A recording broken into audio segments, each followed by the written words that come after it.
Hello friends, welcome to Saree's food corner. நாம இன்னைக்கு rasgulla recipe தான் பார்க்க போறோம்.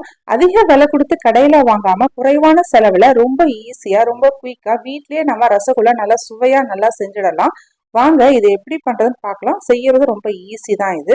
இதுக்கு நான் 1 லிட்டர் அளவுக்கு வந்து ஃபுல் கிரீம் மில்க் வந்து எடுத்திருக்கேன். இது எந்த பால் வேணாலும் எடுத்துக்கலாம். நான் ஃபுல் கிரீம் மில்க் எடுத்திருக்கேன். அப்போ வந்து ரசகுல்லா கொஞ்சம் நிறைய உங்களுக்கு கிடைக்கும், பன்னீர் நிறைய கிடைக்கும்.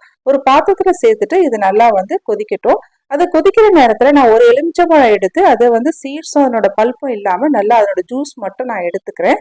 பாருங்க, இந்த மாதிரி எடுத்துக்கோங்க. மீடியம் சைஸா இருந்தா நீங்க 1.5 எலுமிச்சம்பழம் எடுத்துக்கோங்க. கொஞ்சம் பெருசா இருந்தா 1 போதும். கூடவே 1 டேபிள் ஸ்பூன் அளவுக்கு தண்ணி சேர்த்துட்டு மிக்ஸ் பண்ணி ஓரமா வச்சிடுங்க. இப்ப பால் வந்து நல்லா கொதிச்சு இந்த மாதிரி நல்லா பொங்கி வருது. இப்ப ஸ்டவ் ஆஃப் பண்ணிட்டேன். ஸ்டவ் ஆஃப் பண்ணிட்டு ஒரு தடவை இந்த மாதிரி கலந்து விட்டுடுங்க. கலந்து விட்டுட்டு நம்ம எடுத்து வச்சிருக்கிற இந்த எலுமிச்சை சாறு வந்து இது எல்லாமே இதுல சேர்த்துடலாம். சேர்த்துட்டு நல்லா ஒரு தடவை இந்த மாதிரி வந்து கலந்து விட்டுக்கோங்க. இப்போ கொஞ்சமா வந்து பால் திரிய ஆரம்பிக்குது. இப்போ மறுபடியும் நம்ம வந்து ஸ்டவ் ஆன் பண்ணிட்டு லோ ஃப்ளேம்ல வச்சு இதை வந்து பால் வந்து நம்ம திரிய வைக்கணும்.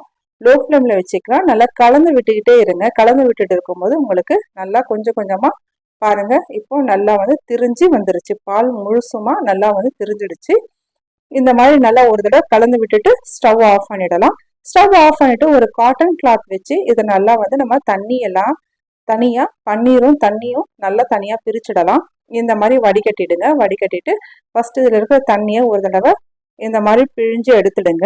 எடுத்துட்டு இதுல நம்ம புளிப்பு வந்து சேர்த்துருக்கோம், அதாவது எலுமிச்சை சாறு சேர்த்துருக்கோம். அதனால 1 கிளாஸ் அளவுக்கு தண்ணி, பச்சை தண்ணி சேர்த்து நல்லா இந்த மாதிரி கலந்து விட்டுடுங்க. கலந்து விட்டுட்டு இதுல சுத்தமா தண்ணி இல்லாம நல்லா வந்து பிழிஞ்சு எடுத்துருங்க. சுத்தமா தண்ணி இல்லாம பாத்துக்கோங்க. இந்த மாதிரி பிழிஞ்சிட்டு இதை அப்படியே வந்து நீங்க கட்டி தொங்க விட்டாலும் சரி, இல்ல அப்படியே நீங்க இந்த மாதிரி ஃபில்டர்ல வந்து வச்சீங்கன்னா ஒரு 1/2 மணி நேரம் அப்படியே வச்சிடுங்க. தண்ணி சுத்தமா இல்லாம உங்களுக்கு வடிஞ்சிரும். இப்போ இதுல இருக்கிற வந்து பன்னீர் மட்டும் நம்ம எடுத்து யூஸ் பண்ணிக்கலாம். இதே ப்ராசஸ் தான் நார்மலா நம்ம பன்னீர் பட்டர் மசாலா இந்த மாதிரி ஏதாவது பன்னீர் ரெசிபி பண்றது இதே ப்ராசஸ் தான். ஆனா அது கொஞ்சம் ஸ்கொயர் ஷேப்பா வர்றதுக்கு மேல ஒரு வெயிட் மாதிரி வச்சோம்னா நல்லா உங்களுக்கு வந்து ஷேப் வந்து உங்களுக்கு நல்லா கிடைக்கும். இந்த பன்னீரை வீடியோல காட்டுற மாதிரி இந்த மாதிரி நல்லா தேய்ச்சி தேய்ச்சி நல்லா பிசையணும். ஒரு 15 to 20 மினிட்ஸ் வந்து இது பிசைஞ்சாதான் உங்களுக்கு வந்து விரிசல் இல்லாம நல்லா உங்களுக்கு ரசகுல்லா நல்லா கிடைக்கும். வீடியோல காட்டுற மாதிரி பிசைஞ்சுக்கோங்க. பாருங்க, இந்த அளவுக்கு நல்லா சாஃப்டா வரணும். நல்லா பிசைஞ்சாச்சு. இது அப்படியே இருக்கட்டும். இப்போ நம்ம வந்து சர்க்கரை பாகு ரெடி பண்ணிக்கலாம். இதுக்கு வந்து பாகு பதம் எதுவும் தேவையில்லை, ஜஸ்ட் கொதிக்க வச்சா போதும். 2 கப் அளவுக்கு சர்க்கரை எடுத்துக்கிறேன். இதுக்கு 2 கப் சர்க்கரைக்கு வந்து 4 கப் அளவுக்கு தண்ணி சேர்த்துக்கலாம். 4 கப் தண்ணி சேர்த்தாச்சு. இப்போ ஒரு தடவை நல்லா வந்து கலந்து விட்டுக்கலாம். கலந்து விட்டுட்டு இதுல ஒரு 2-3 ஏலக்காய் வந்து ஜஸ்ட் தட்டி சேர்த்துக்கலாம். சேர்த்துட்டு நல்லா கலந்து விட்டாச்சு. இது நல்லா கொதிக்கட்டும். இப்போ நம்ம வந்து ரசகுல்லாக்கு வந்து மாவு வந்து நம்ம பிசைஞ்சு வச்சிருக்கோம். அதுல இருந்து எந்த சைஸுக்கு வேணுமோ அந்த சைஸ் அளவுக்கு மாவு எடுத்து நல்லா முதல்ல அழுத்தம் கொடுத்து பிசைஞ்சிட்டு அதுக்கப்புறமா அப்படியே வந்து பால் வந்து நம்ம லூஸா வந்து திரட்டணும். அப்படின்னா நல்லா அழகா வரும், விரிசல் இல்லாம அழகா வரும். நான் இப்ப வீடியோல காட்டுற மாதிரியே பண்ணுங்க. உங்களுக்கு அழகா எந்த விரிசலும் இல்லாம நல்லா ஷைனிங்கா உங்களுக்கு பால் வந்து கிடைக்கும்.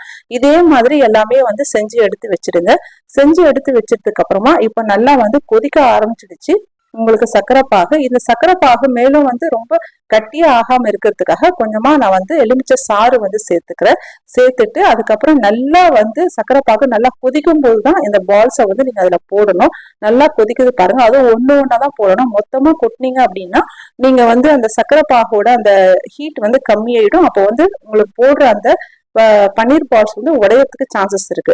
எல்லாமே போட்டுட்டு நல்லா மூடி ஒரு 10 மினிட்ஸ் ஹை ஃப்ளேம்ல வேக வைங்க. வேக வச்சீங்கன்னா நீங்க போட்ட பால்ஸ் வந்து எந்த சைஸ்ல போட்டீங்கன்னா அது டபுளா உங்களுக்கு நல்லா இன்னும் கொஞ்சம் பெருசா நல்லா குண்டு குண்டா நல்லா வெந்து வரும்.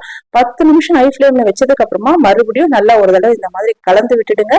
கலந்து விட்டுட்டு மறுபடியும் மூடி போட்டு மூடி மறுபடியும் ஒரு 10 நிமிஷம் மீடியம் ஃப்ளேம்ல வச்சு வேக வைங்க. 10 to 15 நிமிஷம் வரைக்கும் டைம் எடுக்கும். நல்லா மீடியம் ஃப்ளேம்ல இந்த மாதிரி வந்து நல்லா வேக வச்சு நல்லா எடுத்துக்கோங்க. பாருங்க எவ்வளவு சூப்பரா வந்து நல்லா ரெடி ஆயிடுச்சு.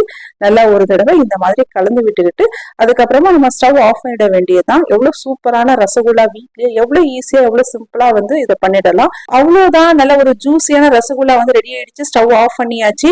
இதுல பாத்தீங்கன்னா ஒரு 15 to 20 மினிட்ஸ் அந்த பன்னீர் வந்து நல்ல ஒரு பேஸ்ட் மாதிரி நல்லா கண்டிப்பா நல்லா பிசையணும். அதே சமயத்துல நீங்க அந்த சர்க்கரை தண்ணியும் நல்லா கொதிக்கும் போது 1 பால்ஸா நீங்க போடணும். அப்பதான் நல்லா வரும். நல்லா எவ்வளவு ஜூஸியா வந்திருக்கு பாருங்க. கண்டிப்பா வீட்டுல ட்ரை பண்ணி பாருங்க. ட்ரை பண்ணி பார்த்துட்டு எப்படி இருக்குன்னு கமெண்ட்ல சொல்லுங்க. இந்த வீடியோ பிடிச்சிருந்தா எங்க சேனலை நீங்க மறக்காம லைக் பண்ணுங்க, ஷேர் பண்ணுங்க, சப்ஸ்கிரைப் பண்ணுங்க. Thanks for watching.